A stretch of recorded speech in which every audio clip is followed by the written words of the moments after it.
Hello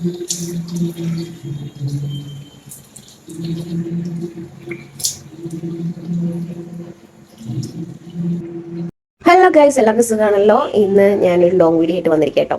കുറേ നാളായി ഞാനൊരു ലോങ് വീഡിയോ ഒക്കെ ഇട്ടിട്ട്. അപ്പം ഇന്നത്തെ രാവിലത്തെ എൻ്റെ കുറച്ച് കാര്യങ്ങളൊക്കെ വെച്ചിട്ട് ഒരു വീഡിയോ ആണ് ഇന്ന് നിങ്ങളെ കാണിക്കാൻ പോകുന്നത്. രാവിലെ ഞാൻ എണീറ്റ് ആസ് യൂഷ്വൽ ഒരു മുഖമൊക്കെ കഴുകി പല്ലൊക്കെ തേച്ചു, ബാത്റൂമിലൊക്കെ പോയി, എന്നിട്ട് തിരിച്ചു വന്നു. ഇതൊക്കെയാണ് രാവിലെ നമ്മൾ ചെയ്യാറുള്ള റൂട്ടീൻ. ഇതൊക്കെ തന്നെയാണ് ഞാനും ചെയ്തത്. രാവിലെ എണീറ്റ് പല്ല് തേച്ചു. എനിക്ക് ഫസ്റ്റ് ആദ്യം രാവിലെ എണീറ്റ് ചെയ്യേണ്ട കാര്യം ബാത്റൂമിൽ പോകണം. അങ്ങനെ ആരെങ്കിലും ഉണ്ടോ? അപ്പോൾ എനിക്ക് ആദ്യം ബാത്റൂമിൽ പോയാലേ ബാക്കി കാര്യങ്ങളൊക്കെ നടക്കൂ. അപ്പോൾ ബാത്റൂമിൽ പോയിട്ട് വന്ന് പല്ലൊക്കെ തേച്ച് ഞാനിങ്ങനെ ഇരിക്കുകയാണ്, മുഖമൊക്കെ തുടച്ചു. എനിക്ക് രാവിലെ ഇങ്ങനെ പല്ല് തേക്കുന്ന കൂട്ടത്തിൽ ഇങ്ങനെ കുറച്ച് ആലോചനകളൊക്കെ ഉണ്ട് കേട്ടോ. പല ചിന്തകളാണ് ഇങ്ങനെ മനസ്സിൽ കൂടെ വരുന്നത്. അപ്പോൾ ഇന്നത്തെ ചിന്ത എൻ്റെതെന്ന് വെച്ചാൽ രാവിലെ ബ്രേക്ക്ഫാസ്റ്റിന് എന്തുണ്ടാക്കണം എന്നുള്ളതാണ്. അപ്പോൾ ഞാനിങ്ങനെ ആലോചിച്ചുകൊണ്ട് നിൽക്കുകയായിരുന്നു എന്ത് രാവിലെ ഉണ്ടാക്കും എന്നിങ്ങനെ കുറച്ച് നേരം ഇങ്ങനെ ആലോചിച്ചിരുന്നപ്പോഴത്തേക്ക് എന്നാൽ ദോശയും സാമ്പാറിരിപ്പുണ്ടായിരുന്നു. പിന്നെ ദോശ ഉണ്ടാക്കാമെന്ന് വിചാരിച്ച് ഞാനിങ്ങനെ നോക്കി നിൽക്കുക കേട്ടോ. അപ്പോൾ അങ്ങനെ തന്നെ തീരുമാനിച്ചു ദോശ ഉണ്ടാക്കാൻ. സാധാരണ എല്ലാവരും തന്നെ തലേന്ന് ആലോചിച്ച് വെക്കും രാവിലെ ബ്രേക്ക്ഫാസ്റ്റ് എന്തുണ്ടാക്കണം. പക്ഷേ ഞാൻ അങ്ങനെയല്ല കേട്ടോ. രാവിലെ ഞാൻ എണീറ്റ് അപ്പോഴാണ് എനിക്ക് എന്ത് തോന്നുന്നു അപ്പം ഞാൻ അതുണ്ടാക്കും. അങ്ങനെയാണ് ചെയ്യാറ്. അപ്പോൾ രാവിലെ ഇന്ന് ഗോതമ്പ് ദോശ ഉണ്ടാക്കാമെന്ന് വിചാരിച്ച്, ഹെൽത്തി ആണല്ലോ. അപ്പോൾ ഗോതമ്പ് ദോശ ഉണ്ടാക്കാമെന്ന് വിചാരിച്ച് ഞാൻ ഗോതമ്പ് എടുത്തു. കുറച്ച് കൂടുതൽ എടുത്തിട്ടുണ്ട്. കാരണം 2 പേരേ ഉള്ളതെന്ന് വെച്ചാൽ ഞാൻ ഉണ്ടാക്കി വരുമ്പോൾ അതൊരു 5-6 കാണത്തുള്ളൂ. അപ്പം കെട്ടിയവന് രാവിലെ പോകേണ്ടതുകൊണ്ട് ഞാൻ ഇങ്ങനെ അത് ദോശ ആകുമ്പോൾ പെട്ടെന്ന് ഉണ്ടാക്കി കഴിയുമല്ലോ. അപ്പോൾ അതുണ്ടാക്കുകയാണ് കേട്ടോ. എറണാകുളത്ത് ഞങ്ങൾ ഒരു വാടക വീട് എടുത്താണ് താമസിക്കുന്നത്. ജോലിയുടെ കാര്യങ്ങളായിട്ടാണ് ഞങ്ങൾ ഇങ്ങോട്ട് മാറി താമസിച്ചത്. അപ്പോൾ ഇവിടെ വന്നിട്ട് ഞങ്ങൾക്ക് കുടിവെള്ളം, അതായത് കുടിക്കാനുള്ള വെള്ളം നമ്മൾ പുറത്തുനിന്ന് വാങ്ങാം കേട്ടോ. അപ്പോൾ അതിൽ നിന്ന് എടുത്താണ് ഞാൻ കുറച്ച് ഗോതമ്പ് മാവ് കലക്കുന്നത്.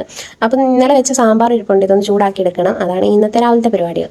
കഴിഞ്ഞ ഓണത്തിന് സമയത്താണ് കേട്ടോ ഞങ്ങൾ എറണാകുളത്തേക്ക് മാറുന്നത്. അതായത് ജോലി എനിക്കിവിടെ ആയിരുന്നു. അപ്പോൾ ഹസ്ബൻഡിനെ എനിക്കിവിടെ ഒന്നിച്ച് നിൽക്കാമല്ലോ എന്ന് വിചാരിച്ച ആളും ഇങ്ങോട്ടേക്ക് വന്നു. രണ്ടുപേരും ഒന്നിച്ച് ജോലി എടുത്തായിരുന്നു ഇവിടെ നിന്നുകൊണ്ടിരുന്നത്. 2 മാസമായിട്ട് ഞാൻ ജോലി റിസൈൻ വെച്ച് ഞാൻ വീട്ടിൽ നിൽക്കുകയാണ്. കാരണം പേഴ്സണൽ റീസൺസ് ഒക്കെ കാരണമാണ് ഞാൻ ഇപ്പോൾ കാര്യങ്ങളൊന്നും പറയുന്നില്ല. പിന്നെ വഴി ഞാൻ പറയാം കേട്ടോ കാര്യങ്ങൾ. എല്ലാവരും രാവിലെ ചെയ്യുന്നത് പോലെ തന്നെ രാവിലെ ഞാനൊരു തേയില ഇട്ടൊരു ചായയാണ് ഉണ്ടാക്കുന്നത്. ഇത് എനിക്കല്ല കേട്ടോ. ഞാൻ രാവിലെ ചായ കുടിക്കാറില്ല. രാവിലെ എന്നല്ല, എനിക്ക് ചായ കുടിക്കുന്നതോട് വലിയ താല്പര്യമൊന്നുമില്ല. പാലിട്ട ചായ ആണെങ്കിൽ ഞാൻ ജസ്റ്റ് കുടിക്കും. അതും വീട്ടിലാണെങ്കിൽ മാത്രം. ഇവിടെ അങ്ങനെ അധികം ഞാൻ ഈ ചായ ഒന്നും കുടിക്കത്തില്ല. അപ്പം ഇത് ഉണ്ടാക്കുന്നത് എൻ്റെ ഹസ്ബൻഡിന് വേണ്ടിയിട്ടാണ് കേട്ടോ. ആള് രാവിലെ എല്ലാ ദിവസവും രാവിലെ ഒരു തേയിലയിട്ട വെള്ളം കുടിച്ചില്ലെങ്കിൽ ആൾക്ക് സമാധാനമില്ല. അപ്പോൾ അതാണ് രാവിലെ. ഇപ്പം രാവിലെ അതങ്ങ് വെച്ചിട്ട് ബാക്കി പരിപാടികൾ തുടങ്ങാമെന്ന് വിചാരിച്ച് ഞാനങ്ങ് ചായ ഇട്ടു കേട്ടോ. എൻ്റെ അടുത്ത പരിപാടി ദോശ ചുടുക എന്നുള്ളതാണ്. അതിന് മുമ്പായിട്ട് നമ്മുടെ സാമ്പാർ അവിടെ ഇരിപ്പുണ്ടല്ലോ, തലേന്ന് വെച്ചാണേ. അപ്പോൾ അതൊന്ന് ചൂടാക്കി എടുക്കണം. അപ്പോൾ ഇത് തേയിലയിട്ട വെള്ളം ഒന്ന് എടുത്ത് കഴിഞ്ഞിട്ട് നമുക്ക് നേരെ ആ ഗ്യാസിലോട്ട് തന്നെ സാമ്പാർ വെക്കാമെന്ന് വിചാരിച്ച് ഞാൻ അതിലേക്ക് എടുത്ത് വെച്ചു. അതുപോലെ തേയിലയിട്ട വെള്ളം ചായ, തേയില ചായയോ എന്താ പറയാം, തേയില ചായ ഇല്ലല്ലോ, കട്ടൻ ചായ. ഓക്കെ, കട്ടൻ ചായ ഞാൻ അതുപോലെ ഊറ്റി ആൾക്ക് പഞ്ചസാരയൊക്കെ ഇട്ടെടുത്ത് കൊടുക്കുകയും ചെയ്തു കേട്ടോ. ഇത് മണത്ത് നോക്കിയപ്പോൾ എനിക്ക് മണമൊക്കെ ഇഷ്ടപ്പെട്ടു. പക്ഷേ കുടിക്കാൻ വലിയ താല്പര്യമൊന്നുമില്ല കേട്ടോ. അങ്ങനെ കട്ടൻ ചായയെ ഞാൻ അവിടെ കൊണ്ട് വെച്ച് സാമ്പാറും ഒക്കെ ഒന്ന് ചൂടാക്കി എടുത്തിട്ട് ഞാൻ ദോശ ചൂടാനുള്ള പരിപാടികളാണ് കേട്ടോ. ഈ പാൻ എനിക്ക് വീട്ടിൽ നിന്ന് മമ്മി വന്നപ്പോഴത്തേക്ക് മേടിച്ച് തന്ന ഒരു പാനാണ്. ഞങ്ങൾ വീട്ടിൽ നിന്ന് കുറച്ച് സാധനങ്ങൾ മാത്രമേ ഇവിടേക്ക് കൊണ്ടുവന്നിട്ടുണ്ടായിരുന്നുള്ളൂ.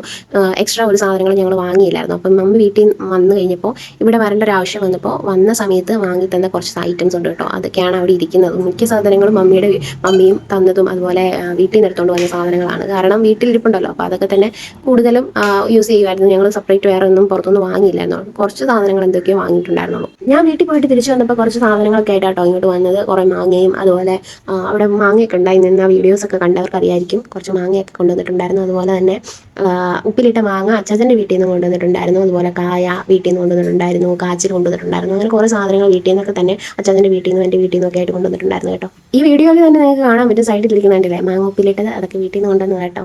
ഇവിടെ വന്നിട്ട് കുറച്ച് മഴയൊക്കെ കിട്ടി. കോട്ടയത്ത് നിന്ന സമയത്ത് ഭയങ്കര ചൂടായിരുന്നു. ഇവിടെ വന്നിട്ട് ചൂടില്ലെന്നല്ല, ചൂടുണ്ട്. പക്ഷേ ചൂടിനൊരു ശമനമായിട്ട് കഴിഞ്ഞ ദിവസം ഒരു മഴ പെയ്തിട്ടുണ്ടായിരുന്നു കേട്ടോ. നല്ലൊരു അടിപൊളി മഴയാണ് പെയ്തത്.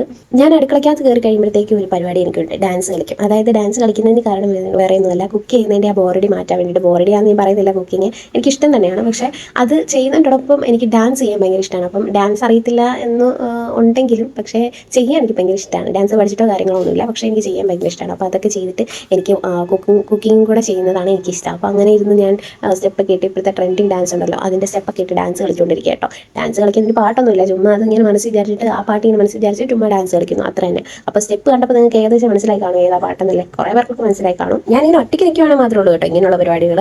വേറെ ആരെങ്കിലുമൊക്കെ ഉണ്ടെങ്കിൽ വർത്താനം പറഞ്ഞിങ്ങനെ നിൽക്കത്തേ ഉള്ളൂ. അല്ലെങ്കിൽ ഞാനിങ്ങനെ എന്തെങ്കിലുമൊക്കെ പരിപാടിയൊക്കെ ആയിട്ട് ഇങ്ങനെ നിൽക്കും, ഒറ്റയ്ക്കാണ് ചെയ്യുന്നതെങ്കിൽ. ഹസ്ബൻഡ് ഉണ്ടെങ്കിൽ പിന്നെ ഹസ്ബൻഡുമായിട്ട് ഇങ്ങനെ ചൊറിഞ്ഞുകൊണ്ടിരിക്കും. അച്ഛനായിട്ട് ഇങ്ങനെ ചൊറിയുന്നതാണ് എൻ്റെ മെയിൻ പരിപാടി.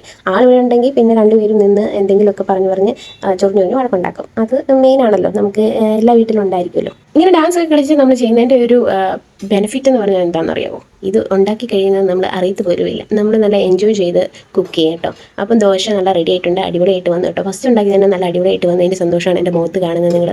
എൻ്റെ ദോശ ചൂടലിനിടയ്ക്ക് അച്ചാച്ചൻ രാവിലെ എണ്ണീറ്റ് ചായയൊക്കെ കുടിച്ചു, അതുപോലെ തന്നെ കുളിയൊക്കെ കഴിഞ്ഞു വന്ന് കഴിക്കാനിരുന്നു കേട്ടോ. പിന്നെ ആൾക്ക് ഇഷ്ടപ്പെട്ട് ചെറിയൊരു ഉപ്പിന് കുറവുണ്ടെന്ന് മാത്രം അവരോട് ഇങ്ങനെ പറഞ്ഞായിരുന്നു. ബാക്കി കുഴപ്പമൊന്നുമില്ലെന്നാണ് പറഞ്ഞത്. ഞാനിങ്ങനെ വീഡിയോ എടുക്കുന്ന ആൾക്ക് തീരെ ഇഷ്ടമില്ല. ആളുടെ മുഖം ഞാൻ വീഡിയോ എടുക്കുന്നതുകൊണ്ട് കുഴപ്പമില്ല, പക്ഷേ ആളുടെ മുഖം കാണിക്കുന്നത് കൊണ്ട് ആൾക്ക് ഒട്ടും താല്പര്യമില്ല കേട്ടോ കാണിക്കുന്നത്.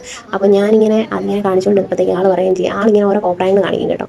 എൻ്റെ കണ്ണിന് എന്തോ 2 ദിവസമായിട്ട് ഭയങ്കര ചോദിച്ചില്ല. അപ്പം കണ്ണിന് കൺകുരു അച്ചാച്ചന് വന്നിട്ട് പോയതാണ്. അപ്പോൾ അത് തന്നെയാണോ എന്നെനിക്കൊരു ഡൗട്ടുണ്ട്. പക്ഷേ ഇടയ്ക്ക് മാറും ഇടയ്ക്ക് വരും അങ്ങനെ കേട്ടോ. അപ്പോൾ ആൾ പോകാൻ റെഡിയായി ഇറങ്ങിയിട്ടുണ്ട്. ദാ പോകുന്ന കണ്ടില്ലേ. ഇത് ഞാൻ വീഡിയോ എടുത്തത് തന്നെ ആൾ കാണാതെയാണ്. ഈ വീഡിയോ എടുക്കുന്നത് കണ്ട അപ്പം തുടങ്ങും കോപ്രായം കാണിക്കുന്നത്. എന്നിട്ട് എന്നോട് പറയും ഈ വീഡിയോ നീ ഇടരുത്, അപ്ലോഡ് ചെയ്യരുതെന്ന്. അപ്പോൾ അച്ഛൻ്റെ ഫ്രണ്ട്സ് തന്നെ ചോദിക്കും, എൻ്റെ വീഡിയോ ഒക്കെ കാണുന്ന അച്ഛൻ്റെ കുറേ ഫ്രണ്ട്സ് ഉണ്ടെന്ന് എനിക്കറിയാം. അവരൊക്കെ എന്നോട് ചോദിക്കാറുണ്ട്, അവരൊക്കെ അച്ഛനോട് ചോദിക്കാറുണ്ട് വൈഫിൻ്റെ വീഡിയോയ്ക്കകത്ത് കാണാറില്ലല്ലോ എന്ന്. കാരണം വേറെ ഒന്നുമില്ല കേട്ടോ, ഈ കെട്ടിയവൻ എന്നെ കൊണ്ട് ഒരു വീഡിയോ പോലും മര്യാദയ്ക്ക് എടുക്കാൻ സമ്മതിക്കത്തില്ല. എന്തെങ്കിലുമൊക്കെ കോപ്രായം കാണിച്ചുകൊണ്ടിരിക്കും. ആള് ജോലിക്ക് പോയ പുറകെ ഞാനും ആരെടുത്ത് കഴിച്ചു. ആള് പറഞ്ഞിട്ടാണ് പോയത് ആരൊക്കെ കഴിച്ചോണം, ഗുളിക കഴിച്ചോണമെന്ന്. അങ്ങനെ ഞാനും ആരൊക്കെ കഴിച്ചോട്ടോ. ഒന്നിച്ചിട്ട് കഴിക്കാത്തതിന് കാരണം വേറെ ഒന്നുമല്ല, ആള് രാവിലെ പെട്ടെന്ന് കഴിച്ചിട്ട് പോകും. അപ്പോഴത്തേക്കും എനിക്ക് ഇച്ചിരി ലേറ്റാവും ഞാൻ കഴിക്കാൻ. അപ്പോൾ ആൾ പോകുന്ന സമയത്ത് ഞാനിരുന്ന് കഴിക്കുന്നത് ശരിയല്ലല്ലോ. അങ്ങനെ പറഞ്ഞും കേട്ടിട്ടുണ്ട്, നമ്മൾ കഴിച്ച് ഒരാൾ ഇറങ്ങി പോകരുത്, കഴിച്ചുകൊണ്ടിരിക്കുന്നതിനിടയ്ക്ക് ഒരാൾ ഇറങ്ങി പോകരുത് വീട്ടിൽ നിന്ന്, അങ്ങനെയൊക്കെ കേട്ടിട്ടുണ്ട്. അപ്പം അതുകൊണ്ട് തന്നെ ഞാൻ പയ്യാണ് കഴിക്കുന്നത്. ആൾ പോയി കഴിഞ്ഞ് സമാധാനത്തിൽ കഴിക്കാമെന്ന് വിചാരിച്ചത് കഴിഞ്ഞിട്ടാണ് കഴിക്കുന്നത്. അപ്പോൾ ഞാൻ കുറച്ച് നേരം നിന്ന് കഴിഞ്ഞപ്പോഴാണ് ആലോചിച്ചത് ഈ തുണി അലക്കാണ്ടല്ലോ. അങ്ങനെ തുണിയൊക്കെ കൊണ്ട് ഞാനിവിടെ വിരിച്ചിടാം കേട്ടോ. ഇങ്ങനെ സ്പേസ് ഉണ്ട് ഞങ്ങൾക്ക് തുണി വിരിച്ചിടാൻ, അതൊരു വലിയ ഉപകാരം കേട്ടോ. കാരണം മഴയൊക്കെ പെയ്താലും ഇവിടെ കിടന്ന് നമ്മൾ മറന്നു പോയാലും, തുണിയെടുക്കാൻ മറന്നു പോയാലും ഇവിടെ കിടന്ന് നനയത്തില്ല. ഇവിടുന്നോണെങ്കിൽ കിടന്ന് അവിടെ തന്നെ കിടന്നോളും. അതുകൊണ്ട് ഇങ്ങനൊരു സ്പേസ് ഉള്ളത് ഭയങ്കര ഉപകാരപ്രദമായിട്ടോ. അങ്ങനെ ഞാൻ അതൊക്കെ വിരിച്ചിട്ടു. അപ്പോൾ കുറച്ച് നേരം അവിടെ നിൽക്കാമെന്ന് വിചാരിച്ചു. അങ്ങനെ ഞാൻ അവിടെ കുറച്ച് നേരമൊക്കെ നിന്നിട്ട് തിരിച്ചു കയറിപ്പോയി. അപ്പോൾ ഇന്നത്തെ വീഡിയോ ഇത്രേ ഉള്ളൂ. ബൈ.